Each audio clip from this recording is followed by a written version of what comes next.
Your job, my job, our job, it's not to sell one health plan. No.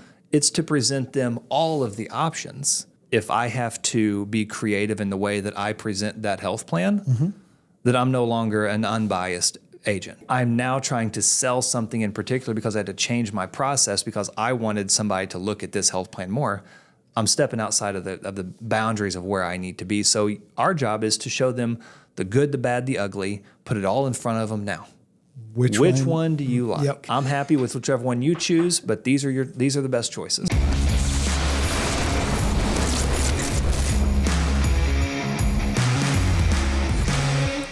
Ladies and gentlemen, boys and girls, welcome back to the Medicare Sales Playbook. I'm your host, Dallas Keithley. I'm joined today by our co-host, Mr. Medicare Matt Smith. Man, welcome to the show. Let's do this again. Yeah, it's great to be on. Love being here at the table. I always am amazed anytime they put a microphone in front of us, so I'm just going to go as long as they will. I mean, they just kind of let us talk. Adam doesn't even tell us to stop. No, it's somebody else's fault. He's making some kind of motion right now, but it doesn't matter. But if you don't look at him, you never know. That's correct. Yeah. It's marriage, podcast, all the same rules. So we are glad you guys are here. We appreciate you being with us. Today, our goal, what it says on my card here, is to help you grow your Medicare Sales Playbook one play at a time. That's kind of what it says. I Dallas libbed that. It's on this side of the card, so they'll never know. But what we want to do, we want to help you expand your business. Sure. And today, sometimes we're like, man, we need to cover this and this and this. And you were sitting here like, hey, why don't we go back to some basics? Sure. We may have some folks out there that just need to hear the basics of a sales presentation when it comes to presenting an MAPD, presenting a Med Sup, whatever it may be. So, man, Matt, I want you to run with it. I'm going to be the client. I am going to be obstinate. I'm going to have some weird meds. That's great. Like, I'm going to throw it at you, man. Hey, listen, before we even go into that, okay. I want to make a point here. And I'll probably make this point again. But as an agent, when we're sitting there, like when you're sitting there, I'm going to look at this camera so you can see me do this. Whenever you're sitting with a client and they start giving you all these medications that you don't know, don't ask what they're for. Oh, my goodness. It's the same idea as like when I went to the grocery store the other day, and this is a fairly frequent thing for me to go and buy way too many pints of ice cream. Listen, if one of us is buying too much ice cream, they're not going to believe it's you. Well, you'd be surprised. I'm a man of many surprises. What I don't want is the gal there at like 8:45 when they close at 9 to be like, wow, 6 pints of ice cream at 8:45. You got a birthday party you're going to? No, just my house. Yeah. The same principles apply. Listen, if you see drugs on there you don't know, don't ask. Don't ask what they're for. Now, I'm with you on that one. You are a field underwriter. And so sometimes, all the time, it is your job to know. However, there is something, I think the Bible puts it as being wise as a serpent, but harmless as a dove. Like there's some wisdom to it. Like, what I would do in the field is if I came across prescriptions, I've got my laptop here. I'm Googling that. Absolutely. So that I know, do I want to know what this drug is for? And you know what the most common scenario that I think that you're going to do that? Because really, it's not important that I know what levothyroxine is for. Like it's not important that I know what these drugs are for, but there's going to come a situation where you're going to give me a medication, and I wish I could think of one off the top of my head, but I can't. Where you're going to give me a drug and I'm going to be Googling it. Like I'm going to be in Medicare.gov. I'm going to be on Medicare Center. And I'm like, I can't find this drug anywhere. Right. Something's up. It's on your script list. Right. So then I'm going to Google it. And you know what I'm usually going to find? It's a over-the-counter. I'll give you a common one. I can't think of the technical name, but vitamin D. Yes. A lot of people will take a vitamin D supplement, 1,000 milligram vitamin D, all this stuff. They take that and it's in their meds. So, and we're going to take this a little bit further. There's that reason to look and to ask. The other reason is a lot of times you will come across, and this happens a lot in life insurance, some in Medicare supplements, where you're having to underwrite. You're trying to determine, you've got somebody on an MAPD, they want to go to a supplement. Yes. Right? And so you're trying to determine, can they qualify for the supplement? They give you a prescription and you look it up, and it can be used for blood pressure. Yes. It can be used for a AFib, for AFib. And so you're trying to determine, which one is this used for? In that case, you do need to dive a little bit. Sure. Right. Be a professional. We joke about, but be a professional. We say it a lot. Just don't be weird. Don't be weird. Don't be weird. Don't be weird. Yeah. So if we cannot be weird, anybody can do it. No, that's the sub tagline of the Medicare Sales Playbook is don't be too weird. Don't be too weird. Yeah, a little bit of weird goes a long ways, but So new agent stepping into a home visit, like that's the hardest part. That is like one of the scariest things because that's what we hear all the time. That's what I hear all the time. I know you hear it's like, I got a client, I don't know what to do. Like, what do I do? How does a meeting look? So I was telling Adam, like right before we came on to do this, I did a recorded mock presentation with an agent where I treated them like my client. And we just walked through what does a generic sales presentation look like? They're going to vary from person to person, right? But you can still work within the same structure, can't you? You're going to find that we're all creatures of habit. Yep. Yes, you're going to have that weird circumstance, but 7 times out of 10, it's going to be the same questions. Yes. It's going to be the same objections. It's going to be the same process. Sure. And if you nail that down, I would say too, one thing that came into my head is that I see a lot of agents doing is they don't control the process. Yes. And it's a thin line because I don't want that person to feel like they're being sold.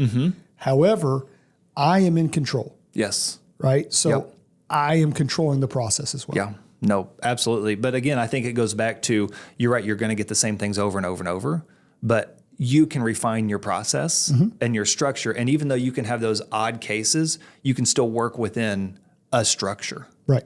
That always keeps you on task. So first thing right out of the gate, we'll call it introduction. It's just establishing rapport because a lot of these clients you're going to run into, it's going to be the first time you've ever met them.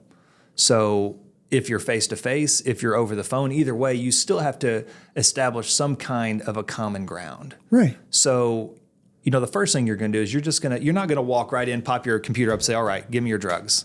Yeah. There are some that will do that. I wouldn't recommend that for your very first one. Yeah. But, go in and Medicare's a relationship game. It's not a turn and burn business. This is gardening, right? Like we're planting seeds today that we're going to harvest down the road. I'm not a gardener, but I think that's how gardening works. I've heard that.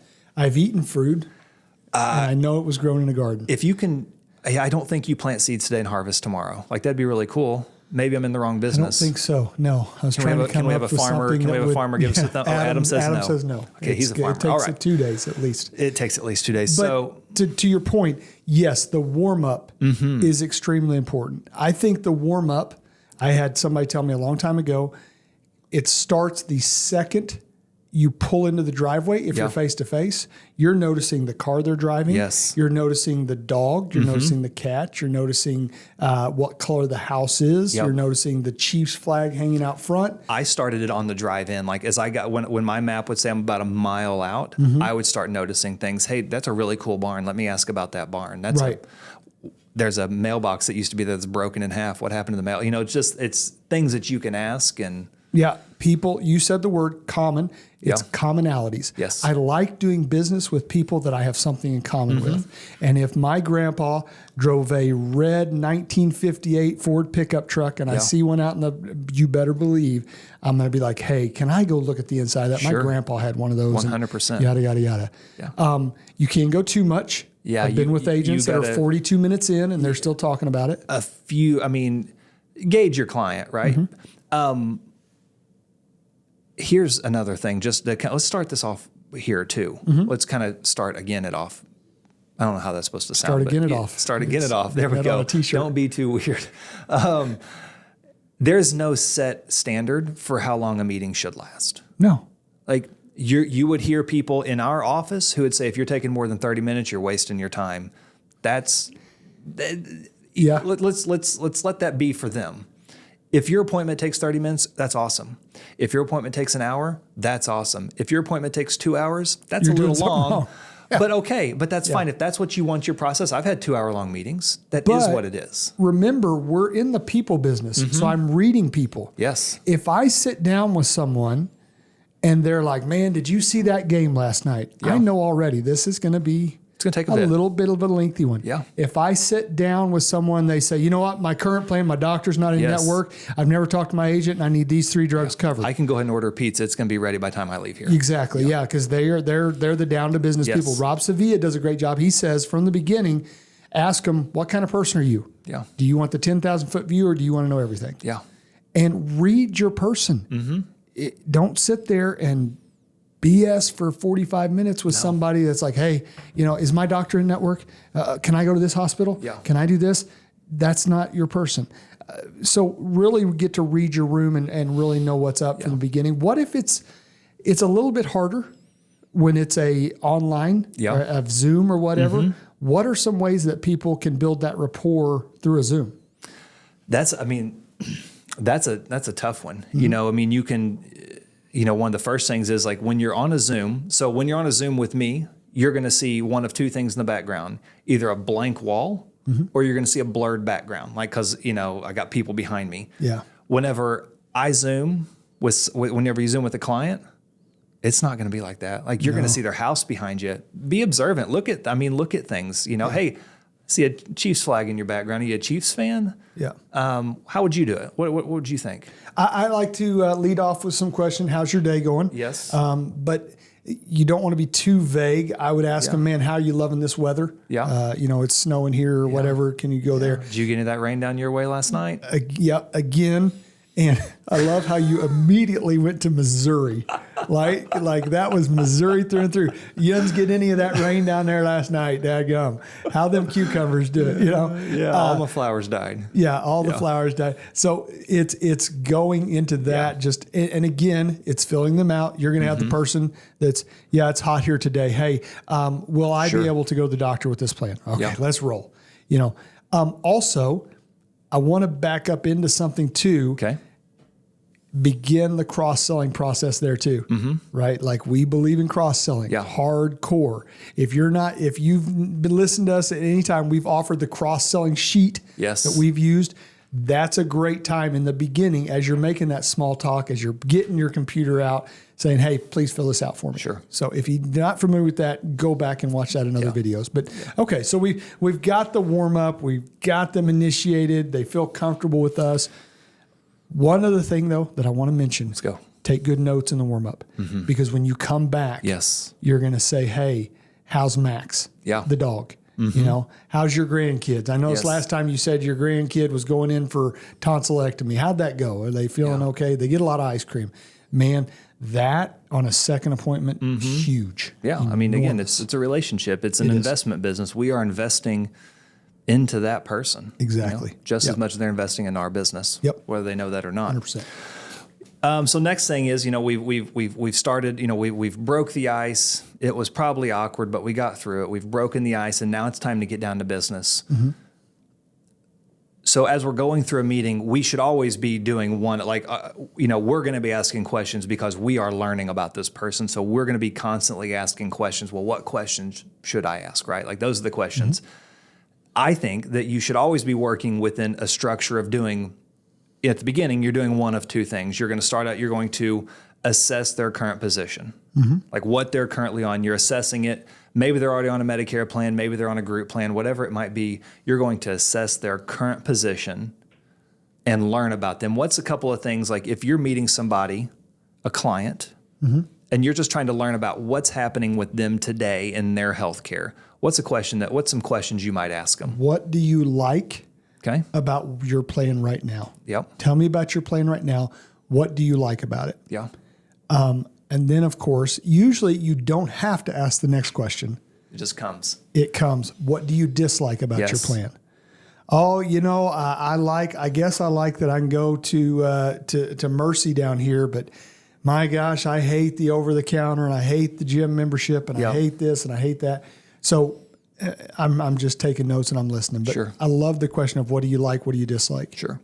Would you ask them, is this an appropriate time to ask them, if you could, okay, you've told me what you don't like and what you do like. If you could design a plan for yourself, what would that look like for you? Like I think the question there is, what is most important to you? Yeah. So in your current position, in your current plan, like what is the most important for you today? Yeah, I love that question. I love the if you could design a plan in a perfect world. In a perfect world, you get the opportunity to custom build, just like you're going to order a brand new truck. Like you get to custom build your health plan.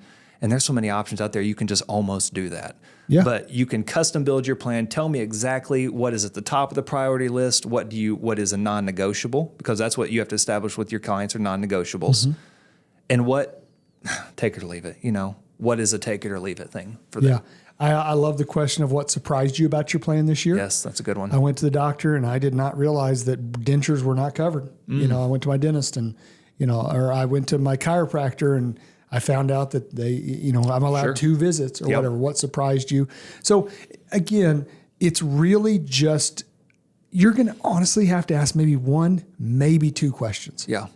And the amount of the discovery, the amount that they open up will tell you. I can usually tell I'm replacing this plan or I'm not within a minute. Sure. Because if they're like, it's good. Yeah. Well, what did you like about your plan? I didn't use it much. Everything. What did you dislike? There's, Had to wait on hold one time for like 5 minutes. Yeah, I really, it was good. Did you like it, hon? Yeah, we liked it. Okay. Cool. Awesome. Let's, So you say you can determine within that first minute to 2, but we're only basing that based off of their initial reaction. We've not done any kind of discovery with them. This is simply me listening. Yeah. Okay, they're happy. Yeah. They're happy. Now, the only reason then I would change them, and I know we're going to get this later, is if there is something changing, like doctor's not in network, medication's not in network, or on the formulary, whatever. So, but I'm going to, even if I do switch them, I'm going to move them to something that is almost as close to this as I can get it. Sure. Because boy, if it is not broke, do not fix it. Do you think it's important to learn? What, if they're on Medicare right now, do you think it's important to learn what health plan they had before the one they're on today? Yeah. Oh, 100%. Yeah. You're going to go. You go. We won't fight over it. Because if I know what they were on before, they were on it for a reason. Yeah. Now, sometimes they were on it because it's what their group offered. But a lot of times they were on it because it's what they picked. Sure. So why did they pick that one? Yeah. Many times somebody's on a plan and they believe it's the best they can do. Right? Like, my old plan at work, I had this, this, and this. But now, we've got this. Sure. And it's okay. But if I could go back and get this, this, and this, I'd love that. Yeah. No, that's great. And from a Medicare standpoint, and we'll kind of go into this next. So, into kind of like the discovery phase of the appointment. But, if they're on Medicare, I think it's also important to know what they had previously because they left that plan for a reason. And how oftentimes do you get somebody who, like, let's say they're on, we won't use any names here, but they're on a plan today and they're like, man, I don't remember what I had before, but it was horrible. Right. If you don't have a way of figuring out what that was, you run the risk of putting them right back in it. Right. And that's why I love me some Medicare Center and Medicare.gov. And we're going there next. Yeah. But that's what you don't want to do is you're like, well, gosh, it looks like Humana's the best plan. And this is pulling up, and they're like, oh, that's it. You're a Humana guy. Yeah. So okay. So next up. So now we've learned what's important to the client. We know what made them happy, what made them sad, why they like their plan, why they don't like their plan. Now we're ripe to let's discover us some information. Let's get in. Let's learn. Let's get technical. We're going to quote them now. Like this is the discovery phase. So we've assessed. Now we're going to discover and discover. That's when we're going to quote. So we're going to either go to we're going to start out at Medicare.gov most likely. You may start out at Medicare Center. I don't know. You might just start out with a bunch of plan books in your hand. I don't really know where you're going to start. I hope you don't start there. Call us. It's time for you to get your colonoscopy if you're still using plan books. By the way, I'm just going to throw that in there. There's a place in the world for plan books, and we use them all the time. Oh, yeah. I wouldn't start there. Not starting, no. So in this discovery phase, what we're going to learn about this client, this is where really the decision is going to happen, is because we're now going to learn, we're going to really learn about them. We're going to learn what's new in their healthcare that's changed from this last year. We're going to learn what drugs are they on. We're going to learn who their doctors are. And I'm assuming we don't already know this, but let's pretend. That's what I was going to ask. Is this somebody I'm sitting down with the first time? They're on a plan? I'm going to do discovery with every person because I need to know what's changed. So if it's a brand new person to me, or if it's a brand new person, discovery is going to be absolutely crucial. And if it's a client that I'm just reviewing, it's still incredibly important because how can I present them options if I don't know that something has changed? Right. Yeah. Because we might leave them in the current place that they're in, and that might not be best because I didn't ask the right questions. Or I might move them when they should have stayed because I didn't ask the right questions. So here we're going to learn about the person, right? So we're going to quote them in Medicare.gov. Okay. We're going to quote them in Medicare Center, wherever it's going to be. And whenever you're looking through a plan, Dallas, whether it's let's go MAPDs and PDPs here. Okay. It's AEP, right? MAPDs, PDP season. So Medicare Advantage with prescription drug or prescription drug plan. We use a lot of acronyms. So let's make sure everybody knows what acronyms we're using here. Right. What's the first thing you look at? Like if you pull up a client, you take all their medications, all their weird drugs that you didn't ask for details on. Yeah. They were all in the formulary, so you didn't need extra details. What's the first thing, that it's going to pull you up a plan, it's going to pull you up nine or 10 plans on a page. What's the first things you're really looking for in a health plan? It's 1A and 1B. Okay. 1A is, so when I pull it up, let's say I'm using Medicare.gov. Yeah. I'm looking at total cost. Yes. Right? But I'm also looking at pharmacy. Yes. Is there pharmacy in network, out of network? I always ask this way, bring me your meds. Yeah. 1, take the meds off of the bottle. Do not take it off of, I take a blood pressure. It's levothyroxine. That's it, I think. Yeah. Do you take know it what off dose? the bottle. Yeah. No, I haven't. Take it off the bottle. How much do you use? How often do you use it? Yada, yada, yada. Then I got those in. Then I look at, okay, what's your pharmacy? Are you married to that pharmacy? If they say, now, what you'll find is if they say CVS, Walgreens, Walmart, whatever, no offense to any of those great pharmacies, love them to death, they're not usually married to those. Sure. If they say I use Smith's down here. Married. Yep. Bob and Mary, they take great care of me. They're married to that pharmacy. Yes. And honestly, that's tough because you just narrowed down a lot of your PDPs and MAPDs. And they're okay with that concept, generally speaking. Because like if I'm going to quote it, I'm going to ask them, same thing, what pharmacy are you going to? Well, I go to, let's use Springfield. I go to Lawrence Drug. I've gone to CVS and I've gone to Walgreens and I've gone to Walmart. Well, let's put all those on there because on Medicare.gov I can put 5. Well, that 5th one I'm going to tag a mail order pharmacy on there because I want to show them all the possible options out there because there may be different preferred networks and things like that. And you'll find the value of Bob and Mary. Yeah, you'll find how tied they are to Bob and Mary whenever Bob and Mary is the only non-preferred pharmacy. Yeah, and it's $900 more a year. They're like, man, I could Bob go in there and buy my Band-Aids. They already have a nice house. They do. We'll go to Walmart. Exactly.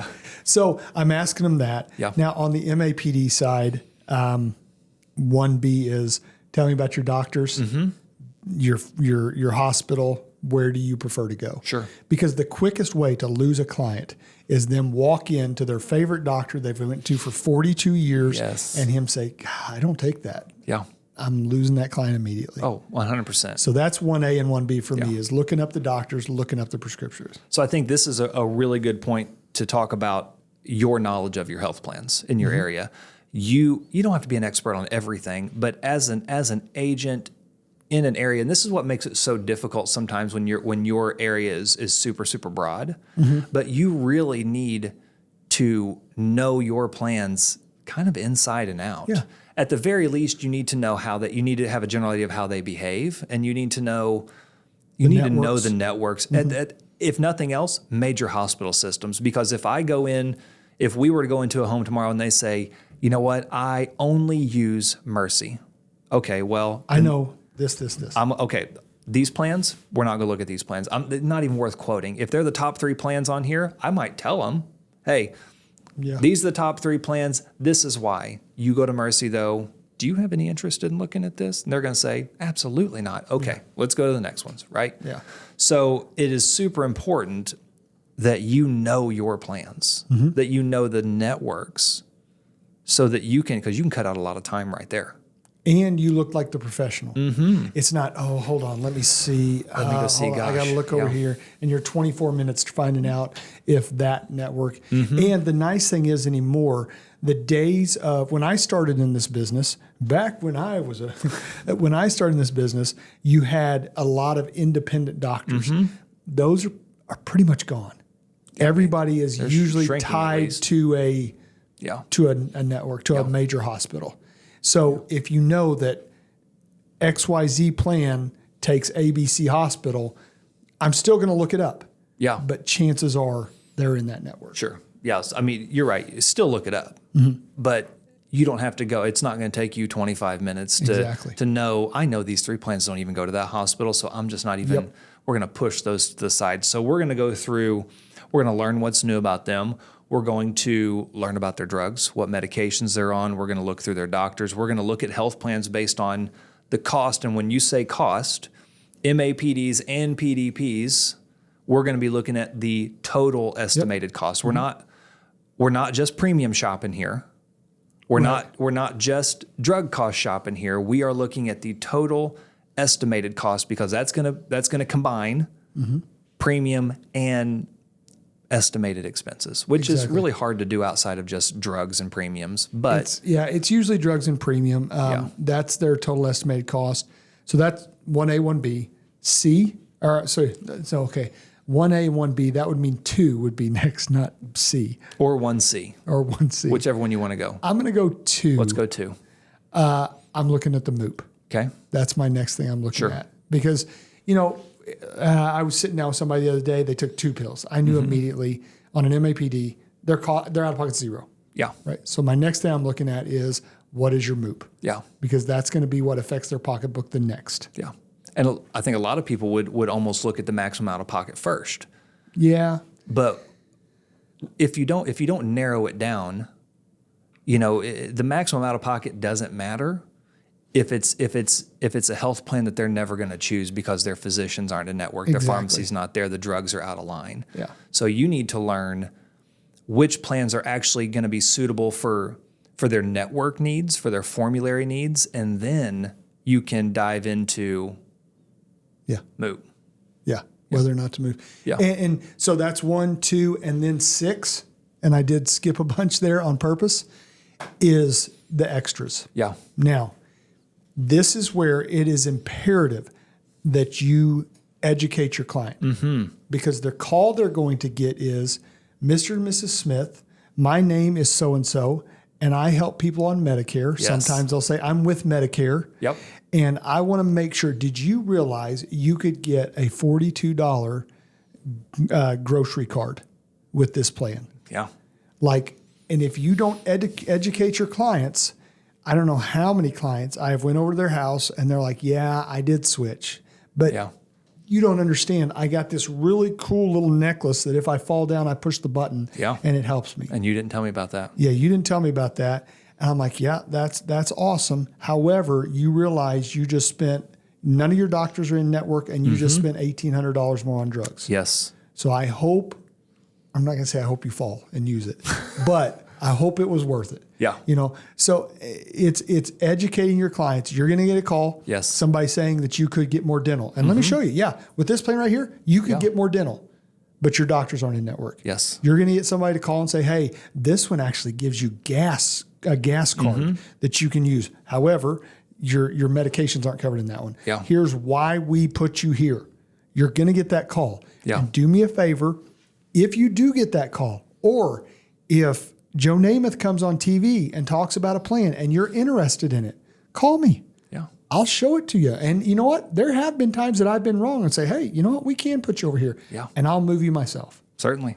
Yeah. So I think it's educating. I think that's great that you kind of tackle that education piece, that I don't want to call it the scam piece of it, but you tackle that. I think that's fair. You tackle that just telesales aspect of it, because they're going to, I told an agent earlier today, they're going to talk to you and they're going to talk to somebody else because that phone's going to ring and they're going to pick it up and they're going to start answering questions. So if you don't educate your clients and present them everything that's possible, it leaves a gap open that somebody will, and then they're going to take your client. So educate your people. So you've gone through, you've assessed, you've assessed where they are. You feel like you have an idea if they're ready to change. You've discovered it, and now there's a plan that, like today on this plan looks like it's a little bit better for them. So now we're going to take that plan and we're going to go down through the nitty gritty of that plan. We're going to walk through all the plan benefits because we are selling them a health plan. We're not selling them an extra benefits plan. We are enrolling them in a health plan. So we're going to talk about the health benefits because that's the goal of the insurance, is to help them with their health costs. We'll talk about all the extra benefits. This is the time where you can start, where you can, kind of pick up the cross-selling baton again, right? Yep. As you go through those costs, you look at the inpatient, hospital costs. Holy cow, that's $475 a day for 6 days. I can't afford that. Let's don't get too wrapped up in that number. I'm going to show you something at the end. You can constantly be adding that cross-selling piece into it. And, we talked about this at the very beginning of the podcast, that you start planting that seed. Yeah. And at the end of it, there's a good chance that they'll ask you about it. Yeah, you said I didn't have to pay that $400. What'd you mean by that? Yeah, what'd you mean by that? You said you were going to show me something else, and you told me to remind you because you're forgetful. Yep. What is it that you were going to talk to me about? Yeah, I love that. The other thing too, it's important not to just show the good things. Yes. Because I used to get stressed out about, oh goodness, over here they're going to pay $400 a day for days 1 through 6. Yeah. Their other plan is $350. But I'm watching them and they don't care about that. Yeah. What they care about is, how much is it if I go to the emergency room? So don't just skim over, hey, you're going to have to pay more for the hospital. Sure. Show them, look, every plan, no plan is going to win out 100% on everything. Never. So go through and say, now listen, here's why I picked this plan. You mentioned that you got tired of having to pay $30 every time you went and saw your specialist. This one's $15. Yeah. You do have to pay more if you go to the hospital, but you're saving money up here. Because I don't want to get the phone call of, you never told me it's going to be $400 if I went to the hospital. Yeah. So don't skip the bad. No. Just explain why. Here's the good. And, for this reason, that's why we went with that. Yeah. And your job, my job, our job it's not to sell one health plan. No. It's to present them all of the options. I told someone the other day that if I have to be creative in the way that I present that health plan, that I'm no longer an unbiased agent. I'm not doing right. I'm now trying to sell something in particular because I had to change my process because I wanted somebody to look at this health plan more. I'm stepping outside of the boundaries of where I need to be. So our job is to show them the good, the bad, the ugly, put it all in front of them now. Which one do you like? Yep. Which plan makes you more comfortable? I'm happy with whichever one you choose, but these are the best choices. Now, we are not saints. I know. I just heard Jaws hit the floor. I know. You are going to get into a position where you're sitting with a client, and it's going to be, you could even justify it like, if I move them to this, it's still a great plan. Yeah. But deep down, if you want to get scriptural, we would say the Holy Spirit is convicting you, right? Deep down, they're not going to like this plan. Yeah. Or, man, it's not the plan they would choose. It's hard to walk away. It is. When they're not your client. Yeah. Right? But you mentioned something when we were going over this earlier. Walking away is a great time to ask for referrals. Yeah. A missed sale. So missed sales are okay. Yeah. Like, it's okay to walk out of appointments. A missed sale is fine. Don't let that turn into a missed opportunity.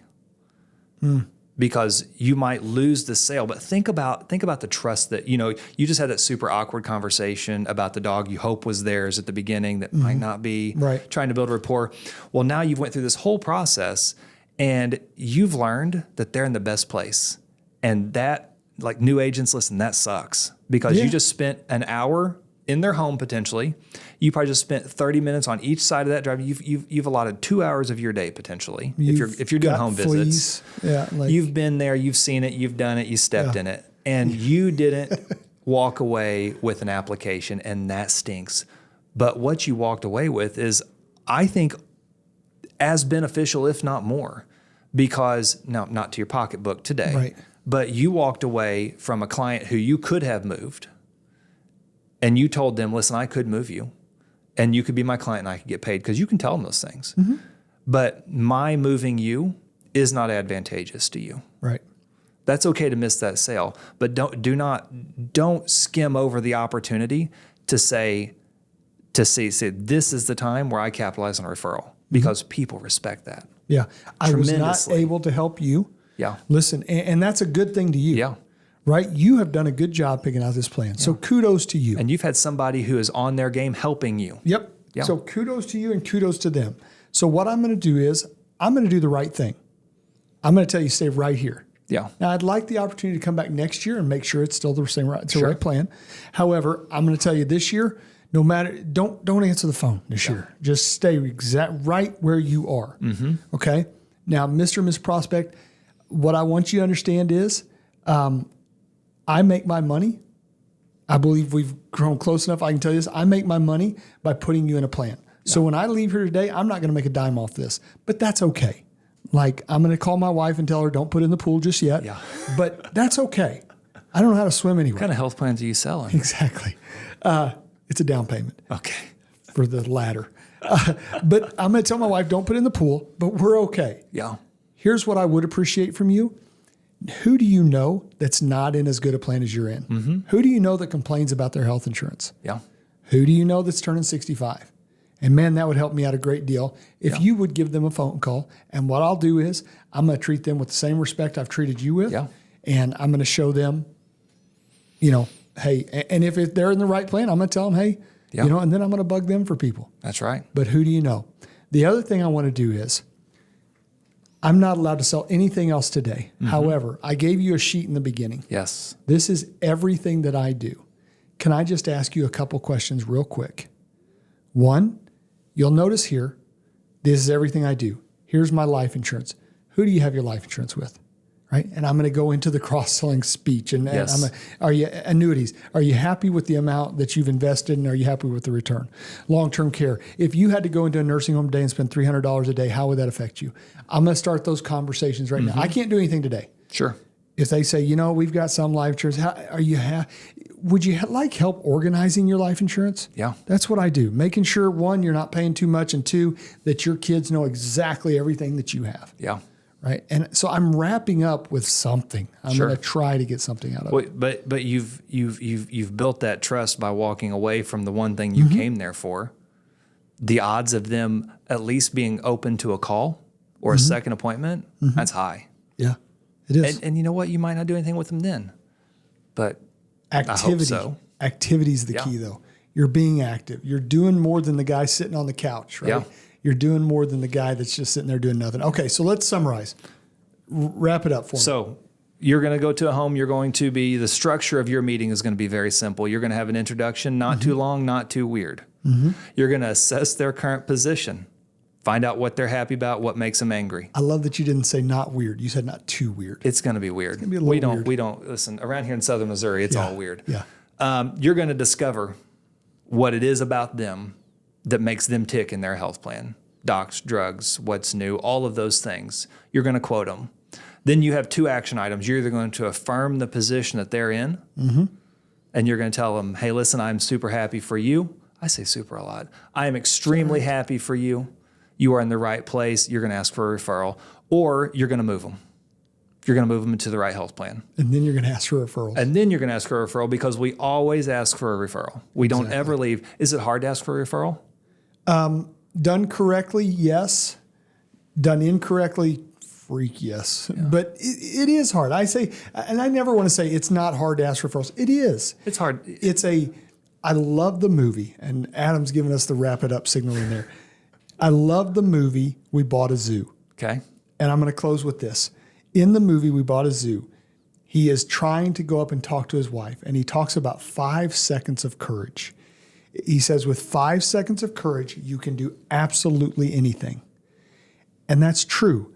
So he goes up and he talks to her and he says, in his head, 1 Mississippi, 2 Mississippi, 3. And by the time you get to 5, it's not awkward anymore. Yeah. Right? Same with referrals. Have you some 5 seconds of courage. Yeah. Hey, listen, the way I grow my business, you've never seen me on TV. You've never heard me on the radio. The way I grow my business is I meet people that you love and care about. Yeah. Who do you know that's in the same position as you that I would love to be introduced to? Yeah. That took me less than 5 seconds. And if you can do that, it is difficult, but it gets easier as you go. Yeah. And let's be honest, they expect you to do that. They expect you to ask for referrals. So do them a favor. Yeah. Take that 5 seconds of courage. Just ask them for the referral. I'll never forget. I had a lady one time go, man, my sister could use some help. I don't know if you're taking new clients. And I thought, I am an idiot because she felt bad about giving me a new client.